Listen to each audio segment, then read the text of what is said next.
aja di وسيئات أعمالنا من يهده الله فلا مضل له ومن يضلل فلا هادي له أشهد أن لا إله إلا الله وأشهد أن محمد رسول الله اللهم صل وسلم وبارك على نبينا محمد وعلى آله وصحبه وأمته أجمعين آمين أما بعد قال الله تعالى في القرآن الكريم أعوذ بالله من الشيطان الرجيم يا أيها الذين آمنوا اتقوا الله حق تقاته ولا تموتن إلا وأنتم مسلمون.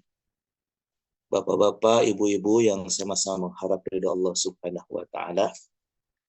Alhamdulillah pada pagi hari ini kita bisa bertemu kembali bersilaturahmi dan akan melanjutkan kajian Sirah Nabawiyah.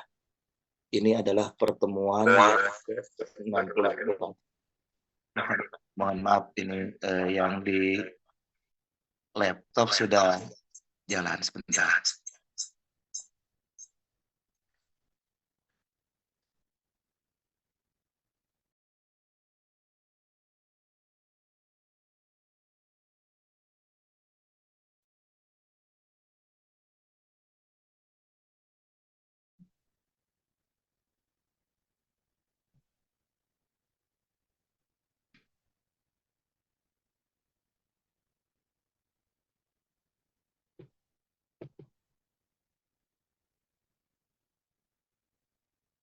suaranya hilang lagi. Ya,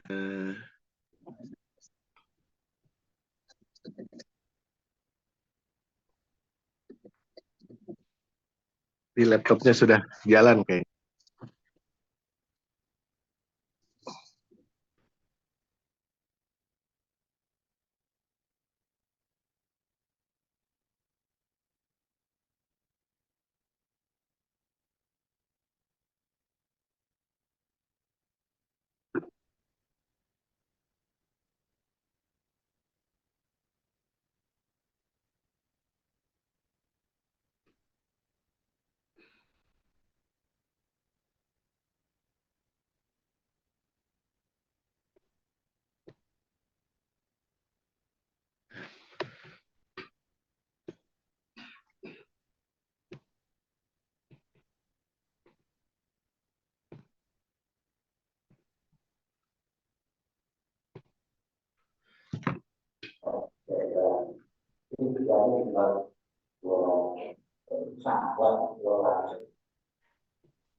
baik, Bapak Ibu saya lanjutkan ya.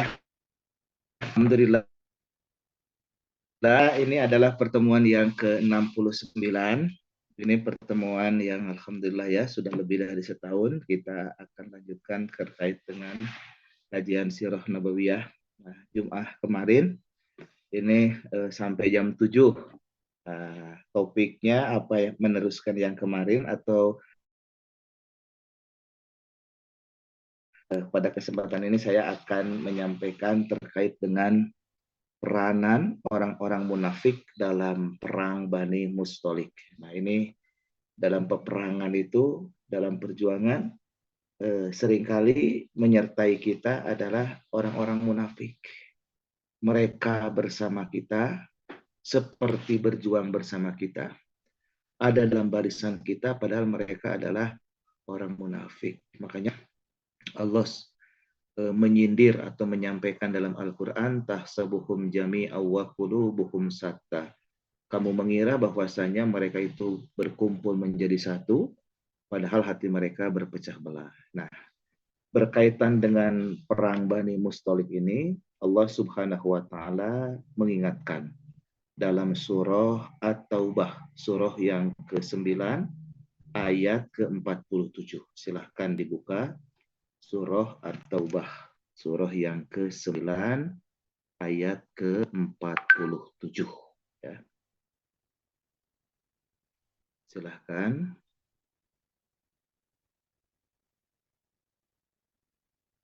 Di dalam surah atau ayat ke-47, surah ke-9. Kalau dalam mushaf standar itu halaman 194 yang paling akhir ya, di paling bawah halaman 194 dalam mushaf itu ayat 47.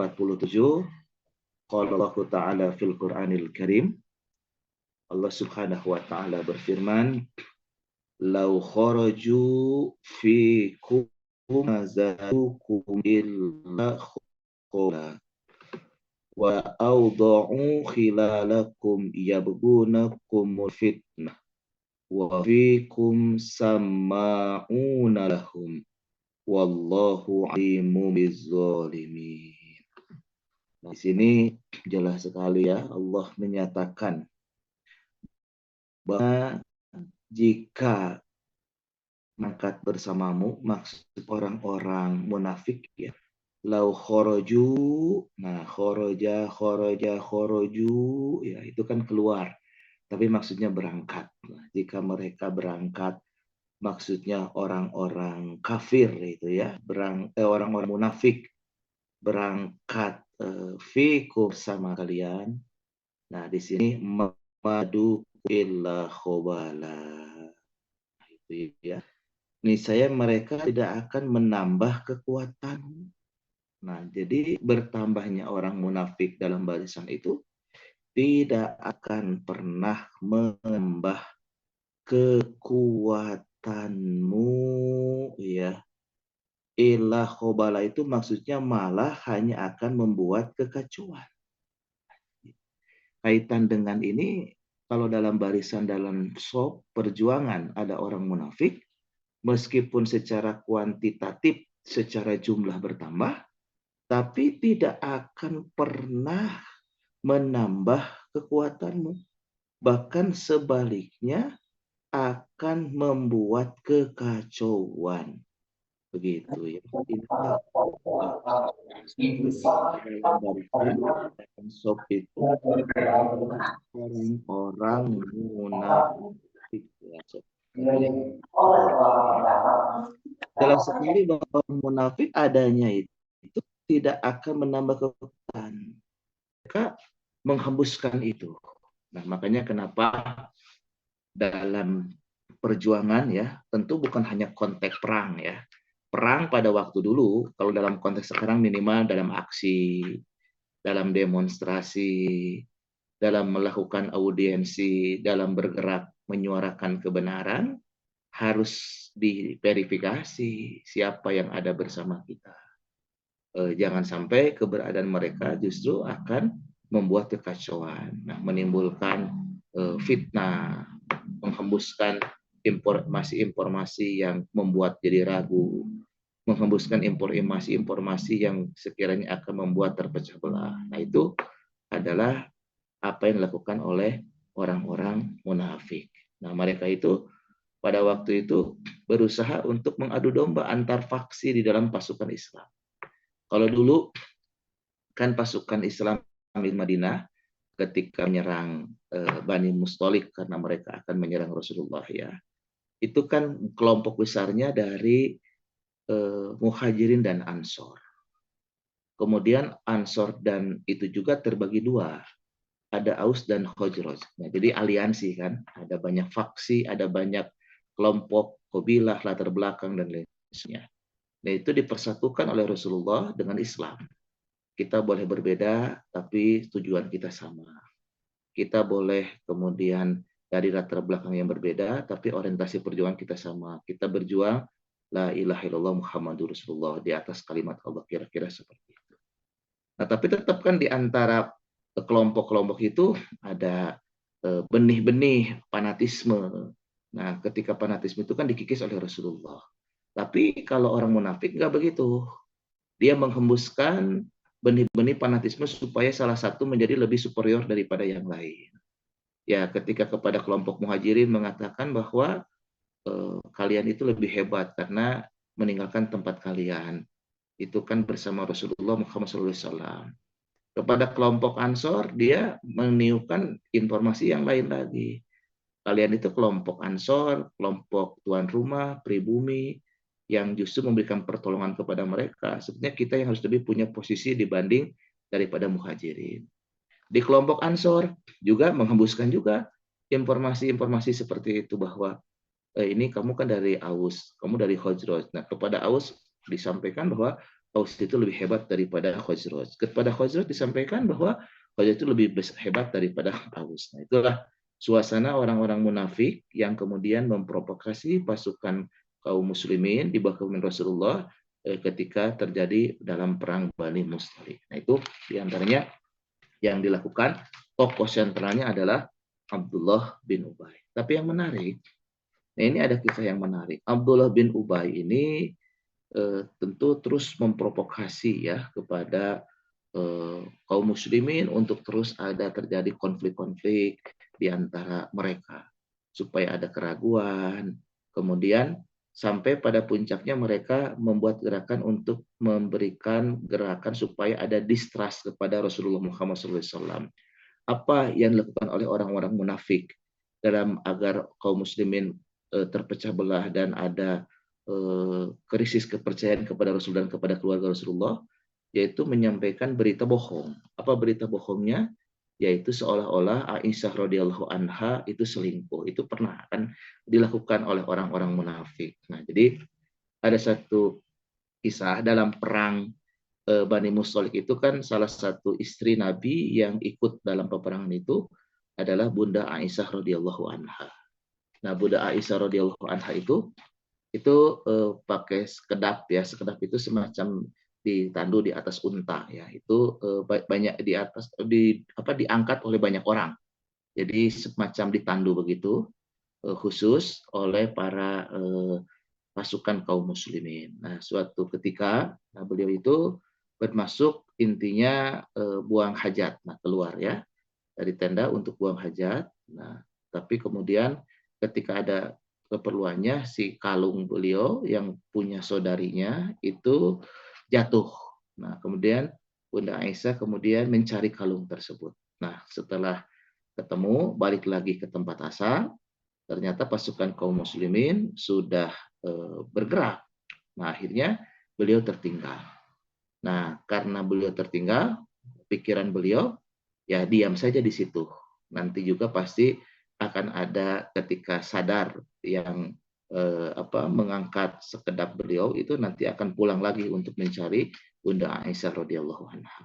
Nah, tapi singkat cerita, beliau ketiduran, kemudian ketika beliau ketiduran ya tertidur karena memang capek.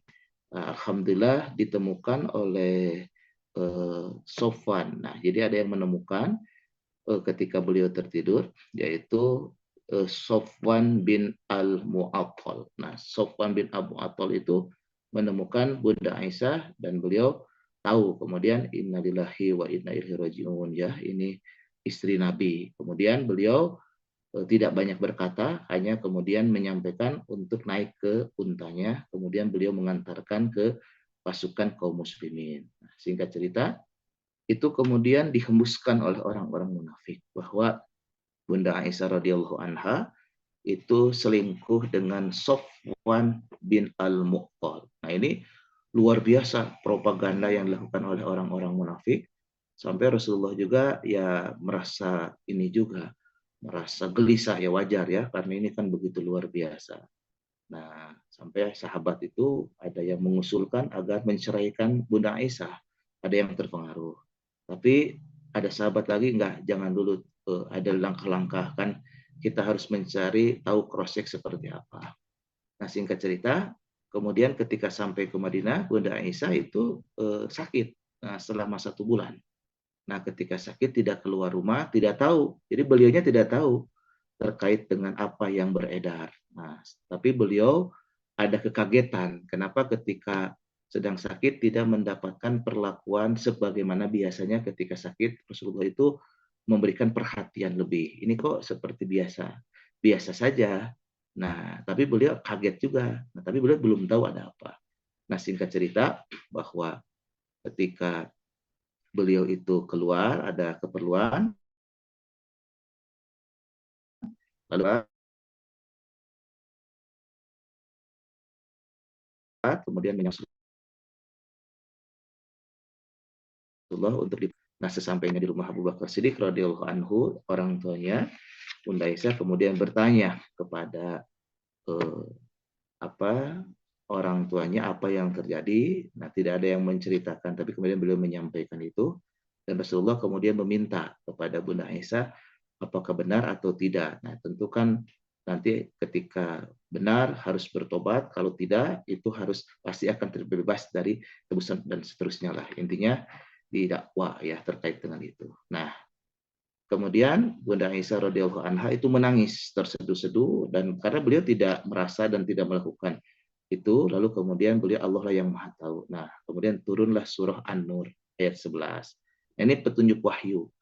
Nah, sejak itulah kemudian Rasulullah menyatakan bahwa tidak terjadi apa-apa. Jadi jangan ragu terkait dengan provokasi itu, karena yang menginformasikan kepada Rasulullah bahwa Bunda Aisyah tidak melakukan itu adalah Allah, yaitu surah An-Nur. Jadi kalau ada propaganda dari orang-orang munafik, orang-orang kafir terkait dengan adanya affair ya antara Bunda adalah fitnah yang awalnya disampaikan oleh Abdullah bin Ubay. Nah, itu seperti itu. Padahal tidak terjadi seperti itu. Nah, inilah begitu bahayanya orang munafik itu ya dalam barisan pasukan kaum muslimin. Silakan dibuka surah An-Nur ayat 11. Surat keberapa surah An-Nur? Surah ke-24. Di bawah An-Nur. Ya, surah An-Nur dibaca silakan.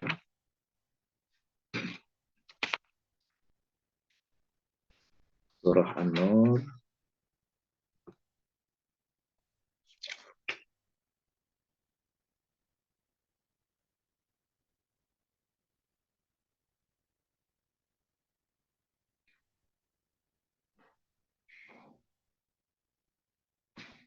Qala Allah Ta'ala fil Qur'anil Karim, innal ladzina ja'u bil ifki usbatum minkum la tahsabuhu syarran lakum bal huwa khairul lakum likulli imri'in minhum maktasaba minal ismi wallazi tawalla kibrahu minhum lahu azabun azim. Sesungguhnya orang-orang yang membawa berita bohong itu adalah dari golongan kamu juga. Janganlah kamu mengira berita itu buruk bagi kamu, bahkan itu baik bagi kamu. Setiap orang dari mereka akan mendapat balasan dari orang yang diperbuatnya, dan barang siapa di antara mereka yang mengambil bagian terbesar dari dosa yang diperbuatnya, dia mendapat azab yang besar pula. Ini maksudnya dari golongan itu adalah secara zahir adalah orang Islam, tapi padahal mereka adalah orang-orang munafik. Nah, yang menyampaikan berita bohong itu dicambuk sampai 80 kali. Nah, tapi kalau kemudian Abdullah bin Ubay tidak dilakukan seperti itu karena dia begitu licin, tapi pada akhirnya dia mendapatkan azab dari Allah Subhanahu wa Ta'ala. Nah, maksud saya begini. Upaya kalau saya perhatikan ya, itu para pejuang-pejuang Islam itu pernah mengalami situasi seperti itu, fitnah ya. Seperti beberapa tahun yang lalu yang pernah dihembuskan menimpa kepada Habib Rizik. Nah, kan FPI itu gerakan yang dianggap paling konsisten untuk melakukan amar ma'ruf nahi munkar, memberantas perjudian, memberantas minuman keras, memberantas pelacuran pornografi. Nah, itu kepemimpinan Habib Rizik begitu kuat. Nah, maka ada yang menyebutnya sebagai imam besar umat Islam Indonesia, minimal imam besar FPI. Nah, bagaimana kemudian itu didegradasi? Maka pernah ada isu terkait dengan chat mesum dengan Pirja. Nah, itu seorang muslimah yang pernah datang ke Petamburan dan seterusnya. Nah, itu chatnya beredar di mana-mana. Nah, padahal itu adalah kerjaan intel. Nah, itu di cloning. Nah, padahal seperti itu. Nah, orang-orang yang munafik kan menghembuskan dengan berbagai macam isu. Nah, padahal kemarin akhirnya terbuka juga bahwa itu adalah kerajaan intelijen hitam yang mau mendegradasi daripada Habib Rizik. Jadi situasi seperti itu akan ada terjadi dengan makar yang dilakukan oleh orang-orang munafik dalam menghancurkan gerakan Islam. Nah, oleh karena itu, kenapa wihdatul fikroh itu harus dibangun? Kenapa kesatuan pemikiran itu harus dilakukan? Karena ketika kesatuan pemikiran itu sudah terbangun, akan sampai pada wihdatul harokah, kesatuan gerak. Nah, kebayang ya ketika orang bergerak dengan latar belakang yang berbeda-beda, dengan visi yang berbeda-beda, misi yang berbeda-beda, kepentingan yang berbeda-beda, mereka mungkin kelihatannya sepertinya sedang bersama-sama, tapi padahal agendanya beda-beda, targetnya beda-beda, dan sangat mungkin akan dengan mudah untuk dipecah belah. Sangat mungkin sekali untuk ketika ada masuk intrik, propaganda, dan lain sebagainya. Nah, oleh karena itu, maka dalam konteks menyatukan itu, kalau dulu kan ada pemutus, yaitu Rasulullah Muhammad SAW yang pergerakannya dibimbing oleh wahyu. Jadi ketika adanya Rasulullah menikahi Zainab binti Jahsy, itu perintah Allah. Kemudian ketika ada rumor fitnah terhadap Bunda Aisyah, diselesaikan dengan turunnya surah An-Nur ayat 11. Ini juga clear bahwa itu adalah bohong, dusta. Nah, ini Bunda Aisyah adalah wanita yang terhormat dan beliau adalah orang yang cerdas. Nah, ini dikantar. Makanya ada ungkapan yang menarik yang disampaikan oleh Hasan Al-Banna ya, bahwa bagi seorang pejuang itu difitnah itu biasa. Bagi seorang mujahid difitnah itu biasa, kemudian dibunuh berarti syahid, dipenjara berarti ujlah, diusir dari negeri berarti tamasya. Nah, itu ungkapan bahwa akan ada banyak kemungkinan yang dialami oleh orang-orang beriman ketika sedang berjuang. Namun, terlepas situasi seperti apa, tetap kita harus istiqomah. Harus terus mempertahankan keyakinan kita berjuang di dalam kebenaran. Nah, oleh karena itu, pengajian yang kita bangun, apakah itu kajian online, kajian offline, kita ingin membangun wihdatul fikrah, ya, jadi kesatuan pemikiran. Nah, jadi bagaimana kita punya persepsi yang sama, bukan dalam hanya konteks kaitannya dengan kerangka dasar agama Islam, tapi bagaimana dalam memformulasikan perjuangan untuk mewujudkan li'ila'i kalimatillah maupun dalam mewujudkan Indonesia baldatun thayyibatun warabun ghafur. Nah, kalau kita fikrohnya sama, kemudian visinya sama, ketika kita melakukan misi akan sangat terminimalisir adanya friksi, adanya kesalahpahaman, adanya silang sengketa di antara kita. Karena pihak lawan, pihak musuh itu seringkali menghembuskan bagaimana cara untuk bisa mendegradasi gerakan yang mengarah kepada perbaikan atau perubahan. Dan yang paling berbahaya di antara orang yang melakukan itu adalah orang-orang munafik. Makanya dalam Al-Quran, dalam surah Al-Baqarah, ayat-ayat yang pertama, kalau golongan orang beriman hanya 5 ayat, 1-5. Dari Alif Lam Mim, itu ayat pertama sampai ayat yang kelima. Kalau orang kafir diceritakan hanya 2 ayat, ayat ke-6 sampai ke-7. Tapi kalau orang munafik itu diceritakan dari ayat yang ke-8 sampai ayat yang ke-20. Jadi 13 ayat ketika membicarakan terkait dengan orang munafik. Nah, kalau orang kafir hanya 2. Kalau orang mukmin itu 5. Dan orang munafik itu tempatnya adalah di neraka yang paling bawah, di dalam kerak neraka. Nah, maksud munafik ini adalah mereka zahirnya Islam, tapi bukan untuk kepentingan Islam. Mereka zahirnya Islam, tapi justru menusuk Islam dari dalam. Makanya jangan sampai ada perilaku kita yang menyerupai atau terimbas irisan dengan orang-orang munafik. Makanya kalau misalkan dalam sebuah pergerakan Islam, ada orang siapapun dia ya, apakah dia itu ustadz atau kiai atau habaib atau ajengan, tapi narasi-narasinya itu mendegradasi aktivis pejuang yang lain, kemudian menghembuskan informasi-informasi yang lain, itu patut diduga itu. Bukan hanya hasad, bisa jadi dia digarap oleh kekuatan yang lain. Karena kalau dalam perjuangan itu justru sesama muslim itu harus saling menguatkan. Bukan saling melemahkan, bukan saling menavigasikan, tetapi bagaimana agar kelompok kaum muslimin itu bisa terbangun soliditas dalam berjuang, meskipun dalam uslub dan marhalah yang berbeda-beda. Kan dalam perjuangan ini ada cara, ada toriko, ada uslub yang beda bisa jadi. Nah, jangan sampai perbedaan itu menimbulkan seolah-olah ini tafarruq. Nah, yang tidak boleh itu bukan berbeda, tapi berpecah belah. Dalam ayat Al-Quran surah Ali Imran itu kan jelas wa'tasimu bihablillahi jami'a wala tafarraqu. Jadi kalau berbeda gerakan, berbeda metode, berbeda cara itu diperbolehkan. Berbeda pendapat dalam fikih itu diperbolehkan selama ada dalil.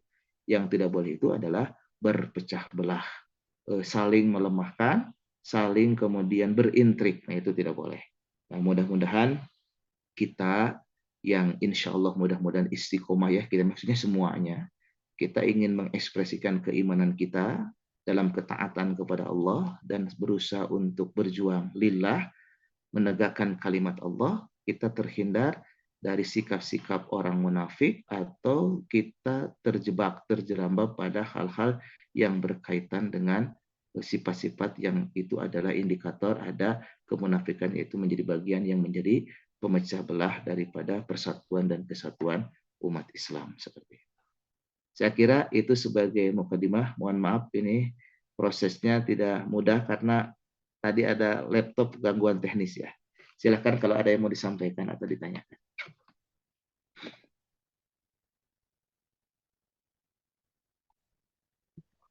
Boleh silakan Pak Prihas.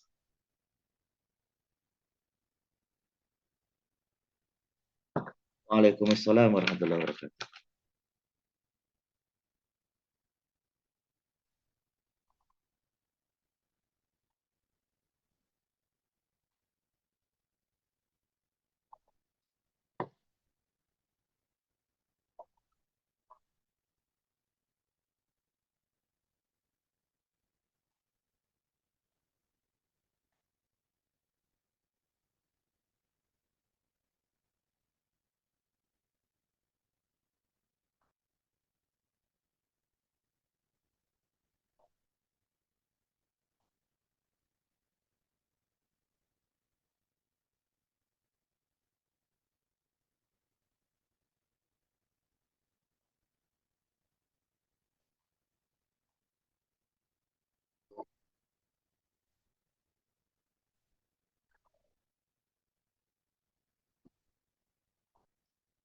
Ya, terima kasih. Jadi sebetulnya orang munafik itu hakikatnya adalah kafir. Jadi begini, munafik yang dimaksud itu bukan munafik dalam konteks akhlak ya. Kan kalau indikator munafik dalam konteks akhlak, apabila berkata dia dusta, apabila berjanji dia mengingkari, apabila dipercaya dia khianat. Nah itu termasuk tanda-tanda orang munafik dalam hadis begitu. Nah kalau ada saudara kita yang muslim, dia sholat rajin, tapi kalau janji sering mengingkari. Atau dia zohirnya muslim, tapi berkata suka dusta atau kadang-kadang dusta. Itu ada sifat-sifat kemunafikan. Tapi maksud munafik yang dibicarakan di sini bukan yang itu. Itu dosa, itu tetap dosa. Kalau ada muslim berkata dusta, dia dosa. Ada muslim berjanji, dia mengingkari, itu dosa. Ada muslim kemudian dipercaya tapi khianat, itu dosa. Itu juga dosa. Dan itu dosa. Tetapi tidak menggugurkan dia sebagai muslim. Nah, yang menjadi kita topik adalah munafik di sini adalah dia zohirnya beragama Islam, ini kaitannya dengan akidah. Tetapi dia sebetulnya bukan muslim, tapi pura-pura. Nah, seperti misalkan Abdullah bin Ubay itu seperti dia telah menjadi pemeluk umat Islam, tapi dia sebetulnya ingin menghancurkan Islam dari dalam. Nah, berkaitan dengan ini, maka kalau orang munafik seperti itu, yaitu di dalam surah An-Nisa ayat 145, silakan. Surah An-Nisa ayat 145, silakan dibuka. Surah An-Nisa ayat 145. Surah An-Nisa itu surah keempat, silakan ayat 145. Silahkan, surah An-Nisa, surah yang keempat, ayat 145. Ya. Surah An-Nisa ayat 145 itu jelas sekali bagaimana tempatnya orang munafik ya. Innal munafikina fiddarkil asfali minan nar walang tajidalahum nasiro. Sungguh orang-orang munafik itu ditempatkan pada tingkatan yang paling bawah di neraka dan kamu tidak akan mendapat seorang penolong pun bagi mereka. Jadi orang munafik itu di kerak neraka. Kalau orang beriman, jelas di surga ya. Itu surah Al-Bayyinah. Coba surah Al-Bayyinah buka. Ini munafik kan surah An-Nisa ayat 145. Jelas tempat orang munafik itu di kerak neraka. Nah sekarang coba lihat surah Al-Bayyinah. Surah Al-Bayyinah. Surah Al-Bayyinah ya. Lam yakunil ladzina kafaru min ahlil kitabi. Itu di dalam surah Al-Bayyinah. Itu ada golongan orang beriman dan orang kafir. Nah, kalau di sini ya. Di dalam surah Al-Bayyinah bisa dibaca dalam surah yang ke-98. Ini pertama begini. Ini golongan orang kafir dulu. Ini golongan orang kafir. Siapa sih orang kafir itu? Kan kalau golongan orang kafir itu ada 3. Dalam Al-Baqarah ayat pertama 1-5 golongan orang beriman. Al-Baqarah 67 golongan kafir. Al-Baqarah 13 Al-Baqarah 8-20 itu munafik. Nah, sekarang di mana tempat orang kafir? Di mana orang munafik? Di mana orang soleh, orang beriman? Nah, sekarang orang kafir dulu. Innallazina kafaru, sesungguhnya orang-orang kafir gitu ya. Min ahlil kitabi, dari ahli kitab, wal musyrikina, dan orang musyrik. Jadi orang kafir itu ada dari ahli kitab. Maksud ahli kitab itu adalah Yahudi, Nasrani. Itu maksudnya ahli kitab itu. Jadi baik orang kafir dari Yahudi maupun dari Nasrani, wal musyrikina, dan orang-orang musyrik. Orang-orang musyrik itu siapa maksudnya? Yaitu orang Hindu, Buddha, Majusi, atau mungkin berKTP Islam tapi perilakunya musyrik. Nah, itu adalah kafir juga. Ya, jadi ketika berbicara orang kafir, ada yang dari ahli kitab, maksudnya Kristen Yahudi itu juga kafir, tapi ahli kitab gerbongnya. Kalau yang tadi Majusi, kemudian Hindu, Buddha, dan seterusnya itu orang-orang musyrik, kafir juga. Kemudian fi nari jahannam khalidina fiha, tempatnya di neraka jahanam selamanya. Oh, ini fiha. Nah, itu tempatnya di neraka jahanam itu selamanya, itu tempatnya itu di neraka jahanam selama-lamanya. Ulaika, mereka itu, yang maksudnya orang-orang kafir, baik dari golongan ahli kitab, Yahudi Nasrani, maupun orang-orang musyrik. Siapa? Hum syarrul bariyah. Mereka itu seburuk-buruknya makhluk. Ini Allah yang menyatakan. Jadi orang-orang kafir siapapun dia, apapun pangkat jabatan kedudukannya, di sisi Allah mereka adalah seburuk-buruknya makhluk. Seburuk-buruknya yang diciptakan. Mereka adalah tempatnya di neraka selama-lamanya. Itu orang kafir. Yang kedua, orang beriman. Ayat ke-7-8. Surah Al-Bayyinah. Innallazina amanu, sesungguhnya orang-orang beriman, wa amilus solihati, dan yang beramal soleh, berarti satu kesatuan ya, iman dan amal soleh. Ulaika hum khairul bariyah, mereka adalah sebaik-baiknya makhluk. Allah yang menyatakan. Allah yang menyatakan orang kafir siapapun dia seburuk-buruknya makhluk.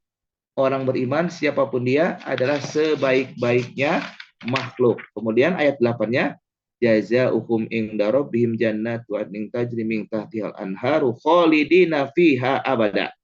Balasan di sisi Allah bagi orang-orang yang beriman dan beramal soleh adalah surga Aden yang mengalir di bawahnya sungai-sungai. Mereka kekal di dalamnya selama-lamanya. Radhiyallahu anhum wa radu anhu. Nah, Allah ridho terhadap mereka dan mereka pun ridho kepadanya, kepada Allah. Zalika liman khasya rabbah. Yang demikian itu adalah balasan bagi orang-orang yang takut kepada Tuhannya, yaitu kepada Allah. Jadi dalam surah Al-Bayyinah, surah ke-98, ayat 6-nya, tempat orang kafir itu di neraka. Ayat 7-8 surah Al-Bayyinah, tempat orang beriman, khususnya ayat 8-nya itu di surga Aden. Orang munafik dalam surah An-Nisa ayat 4, surah An-Nisa surah yang keempat ayat 145 adalah di neraka paling bawah. Jadi hakikatnya orang munafik itu adalah orang kafir. Nah, oleh karena itu kalau kepada orang kafir kan mudah kita mensikapinya. Kalau orang munafik disikapi khawatir nanti jadi fitnah. Kan Rasulullah itu kenapa tidak langsung bersikap kepada Abdullah bin Ubay? Karena nanti akan menimbulkan fitnah seolah-olah Rasulullah mensikapi kelompoknya sendiri, golongannya sendiri. Padahal sebetulnya mereka berbeda. Nah, itulah golongan munafik. Nah, golongan munafik itu itu akan senantiasa ada. Nah, oleh karena itu kita harus waspada. Nah, ada juga dia bukan golongan orang munafik, tapi sifat-sifatnya terindikasi atau beririsan dengan orang-orang munafik. Nauzubillah min dzalik. Seperti itu. Jadi orang munafik itu hakikatnya adalah orang kafir. Begitu Pak Frihas. Wallahu a'lam bishawab. Ya, sama-sama. Mudah-mudahan jelas Pak Pri. Boleh? Ada lagi? Baik, ada lagi Bapak-bapak, Ibu-ibu. Oke. Masih ada waktu kan? Ya, satu lagi. Assalamualaikum. Satu lagi boleh. Assalamualaikum Ustadz. Ya Ibu, silakan. Iya, Ustadz mau nanya terkait sikap kita terhadap mereka ini, orang-orang munafik. Kan kita punya indikasi ya Ustadz ya, mereka ini kan seperti ulama panutan mereka, bagaimana mereka menggiring pikiran orang-orang. Ini ada salah satu teman saya kebetulan di kantor.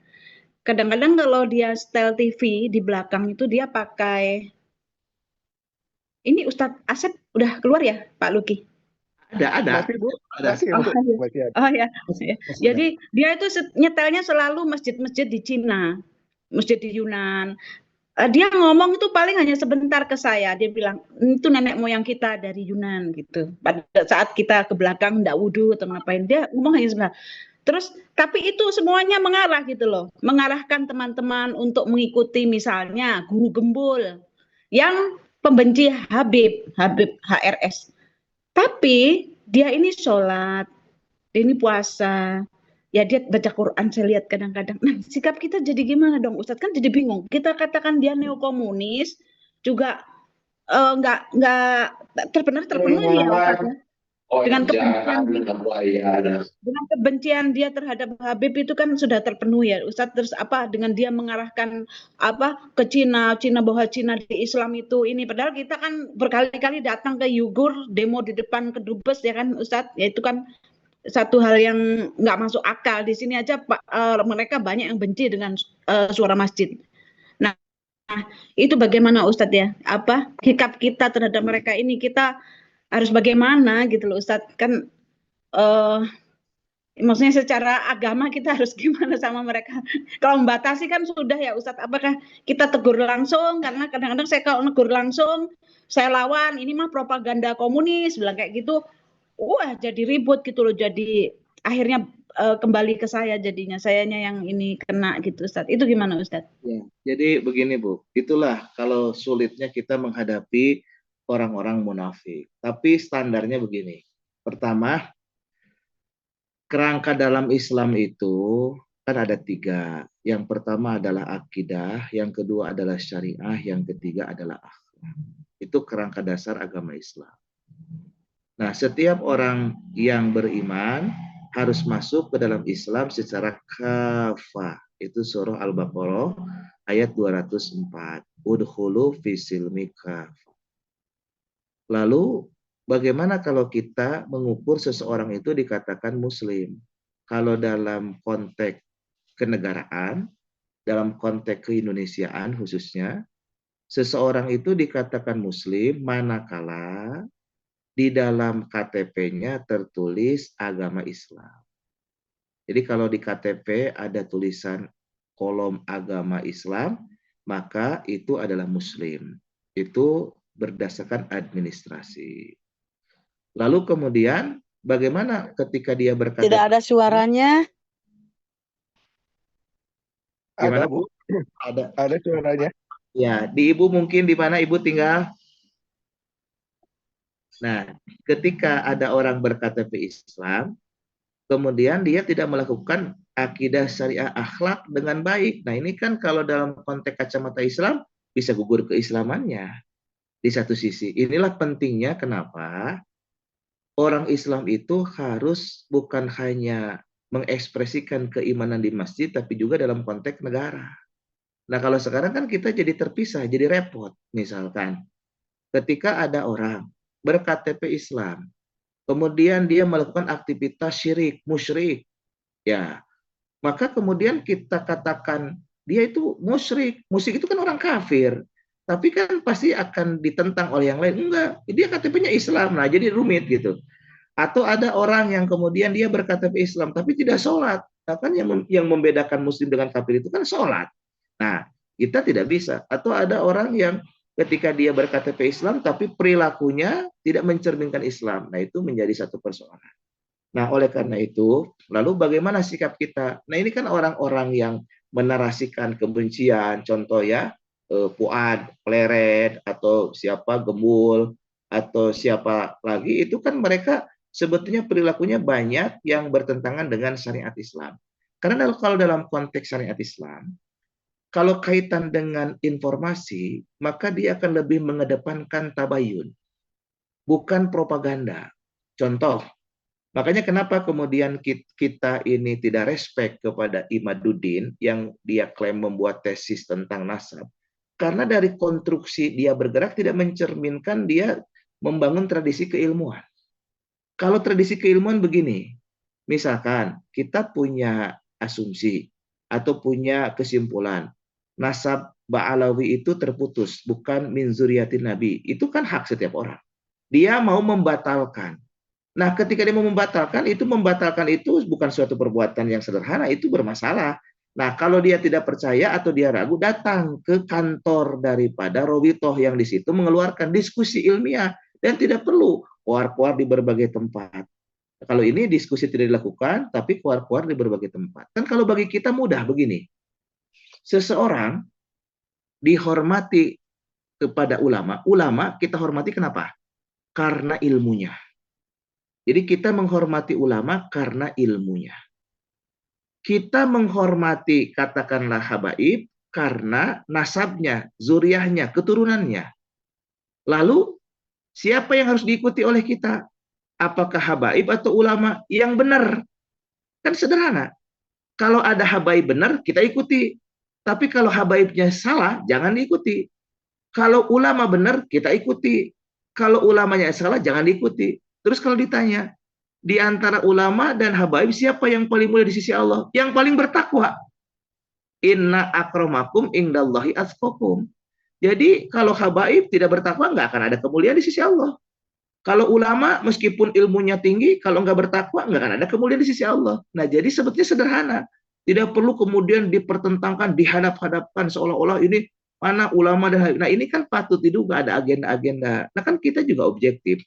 Kenapa kita misalkan menghormati umpama ya Habib Rizik? Ya karena kita tahu zahirnya. Dia taat syariat, komitmen terhadap perjuangan, bagaimana kehidupan di keluarganya. Kan kita menyaksikan bagaimana beliau berkomunikasi, berinteraksi dengan istrinya, dengan para putrinya. Kemudian kan, nah kita kan mahabbah itu bukan tanpa reserve, tapi ada proses penilaian yang menurut kita itu adalah sesuatu yang patut untuk kita sikapi secara fair. Nah, jadi artinya begini, kalau ada informasi kan ditabayunkan, tidak dengan serampangan menuduh dan lain sebagainya. Nah, sekarang yang kita repot hari ini, ada orang-orang dengan YouTube ini, dia menarasikan kepada siapa saja, suka-suka dia. Ini saya menduga, kalau orang-orang seperti ini ada yang di belakangnya ada agenda lain. Misalkan, ada ulama-ulama yang kemudian dia menayangkan di YouTube ya 1 jam. Siapa saja? Mau Ustadz Adi Hidayat, mau kemudian Ustadz Sapik Basalama, mau Ustadz Abdul Somad, mau Gus Baha, mau siapa lagi misalkan ulama-ulama yang dianggap alim dengan berbagai latar belakang. Dia kan kajian-kajian keilmuannya, Umar Mita, semua macam itu kan ada yang setengah jam, ada yang 1 jam, Ustadz Piranda, dan seterusnya. Tapi kan sekarang ada orang-orang yang tidak punya adab dan tidak mencerminkan tradisi keilmuan. Ceramah Ustadz yang 1 jam, dia potong setengah menit, 1 menit, dia komentari, dia framing, ini bermasalah. Nggak begitu tradisi keilmuan. Kalau orang yang berilmu, 1 kata dia tidak sepakat, mengatakan ketidaksepakatannya itu dengan 1 buku. Dulu begitu tradisi keilmuannya. Ada contoh dulu. Dulu di Jawa, ada 2 sahabat yang satu seperguruan. Namanya Kiai Haji Hashim Asy'ari dengan Kiai Haji Pakih Mas Kumambang dari Gresik. Nah, ini Kiai Hashim Asy'ari itu ahli hadis. Beliau pendiri Nahdlatul Ulama.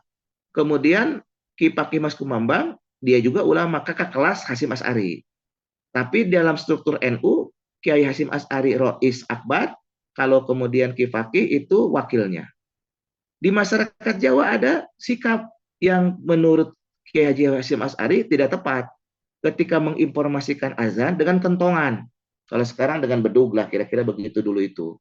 Karena dalam hadis menginformasikan waktu sholat itu dengan azan. Jadi menginformasikan sholat itu bukan dengan kentongan tapi dengan azan. Kalau misalkan dengan lonceng kan itu tasabuh dengan Nasrani. Kalau kemudian ketika menyampaikan dengan trompet itu kan dengan Yahudi dan seterusnya ya. Nah, ini kemudian dengan api Majusi. Nah, yang benar itu dengan azan menginformasikan waktu sholat.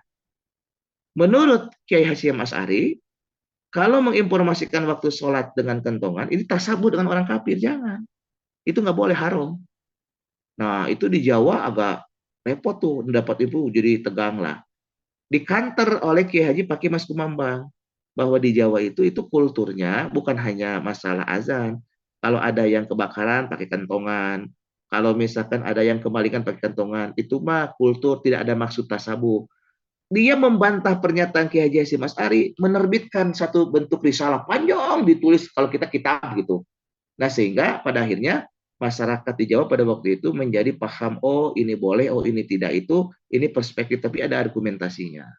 Nah, seperti itu. Begitu juga ulama-ulama terdahulu. Jadi kalau misalkan ada perbedaan apa saja, kemudian dia akan menyampaikan pendapat-pendapat berdasarkan literasi-literasi yang kemudian panjang.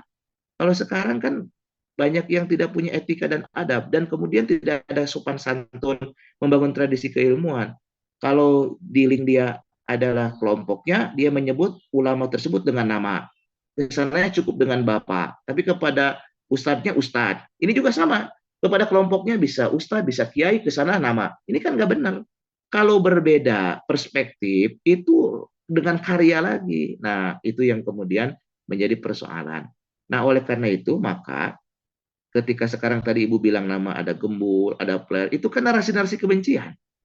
Itu yang disebut monyet oleh Gus Fuad Pleret, itu yang disebut dengan guru tua yang di Sulawesi Tengah, itu bayangkan pada masanya, itu guru tua itu mendirikan madrasah, mendirikan sekolah 400, bukan 40, 400 al-khairat.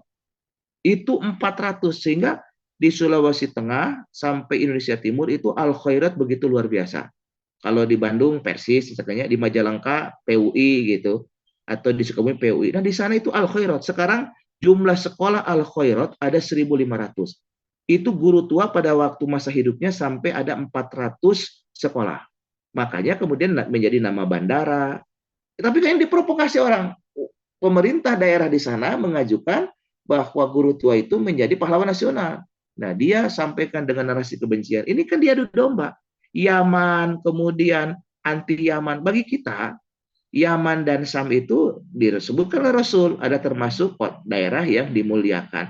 Tapi bagi kita ini sudah dapat literasi, kita innamal mu'minuna ikhwah. Setiap mukmin itu bersaudara. Kita menghormati habaib karena nasti ulama karena ilmunya. Siapa yang kita ikuti? Yang benar. Kalau habaib nggak benar, jangan diikuti. Kalau ulama benar, ikuti. Nah, begitu. Dan kita, jadi kalau ahlul bait Nabi, yang kemudian punya zuriyah, itu kan dihormati karena ahlul baitnya. Kalau ulama, karena ilmunya. Dua-duanya adalah warisan Nabi. Jadi jangan mau dipetakomplikan gitu. Kalau dia kemudian tidak yakin, tidak percaya, hak dia untuk menyampaikan itu. Tapi ketika dipropagandakan, itu nggak benar. Itu kan Imaduddin ketika diminta debat, diskusi di Kesultanan Banten kan nggak ada, malah kabur. Kemudian dia mengatakan saya siap berdiskusi dengan siapa saja. Nah, itu kan menunjukkan bahwa sebetulnya ini ada agenda, ada provokasi. Nah, jadi maksud saya setiap orang berhak untuk percaya bahwa habaib itu zuriyah Nabi, boleh juga tidak percaya. Tapi jangan sampai kemudian menimbulkan friksi dengan mempropagandakan, menebarkan kebencian, seolah-olah dihadap-hadapkan antara imigran dengan pribumi, antara pendatang dengan terumah. Ini kan nggak benar. Karena dalam Islam, innamal mu'minuna ikhwah. Kita harus menghormati siapa saja. Tapi yang diikuti adalah yang benar. Kalau yang mulia di sisi Allah, yang paling bertakwa, siapapun dia. Bagi orang yang dia bertakwa, baik dia anak siapapun, kalau dia bertakwa, inna akramakum indallahi atqakum. Begitu Bu Tina. Wallahu a'lam bishawab. Syukron Ustaz. Afwan. Saya kira itu dulu ya. Terima kasih atas segala perhatiannya. Mohon maaf apabila ada hal yang kurang berkenan. Insya Allah nanti kita pekan besok atau pekan depannya lagi kita akan masuk ke perjanjian Hudaibiyah. Nah, jadi ini siro akan semakin dalam karena kita nanti dari setelah siro akan tarikh khulafa.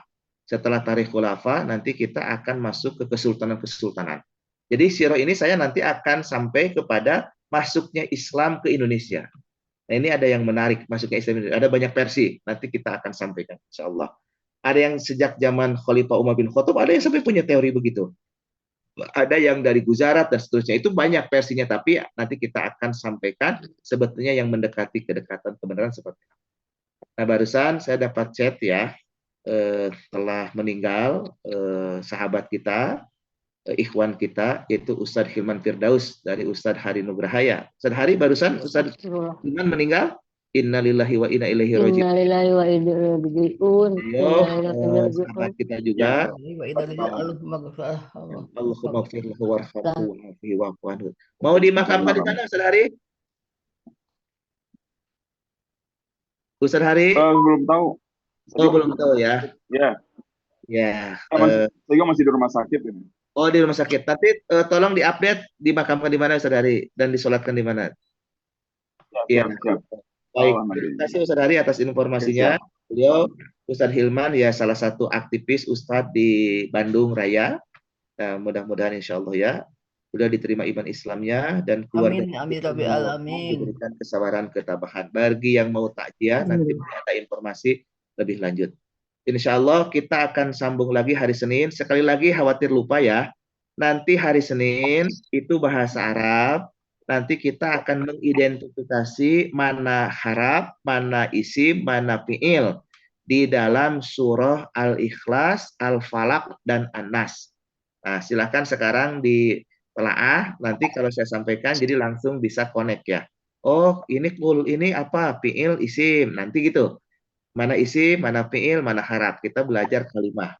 Nah, bagi yang sudah ikut kajian yang Ramadan, itu silahkan untuk dimurojaah nanti Senin. Silahkan terbuka untuk umum ya. Kita belajar untuk mengidentifikasi bentuk kata atau kalimah di dalam Al-Quranul Karim dan nanti surah Al-Ikhlas, Al-Falaq, dan An-Nas. Saya kira itu dulu. Terima kasih. Mohon maaf apabila ada hal yang kurang pas atau kurang berkenan. Kita tutup dengan doa Rabbana atina fid dunya hasanah wa fil akhirati hasanah wa qina adzabannar. Amin. Wassalamualaikum warahmatullahi wabarakatuh. Waalaikumsalam warahmatullahi wabarakatuh.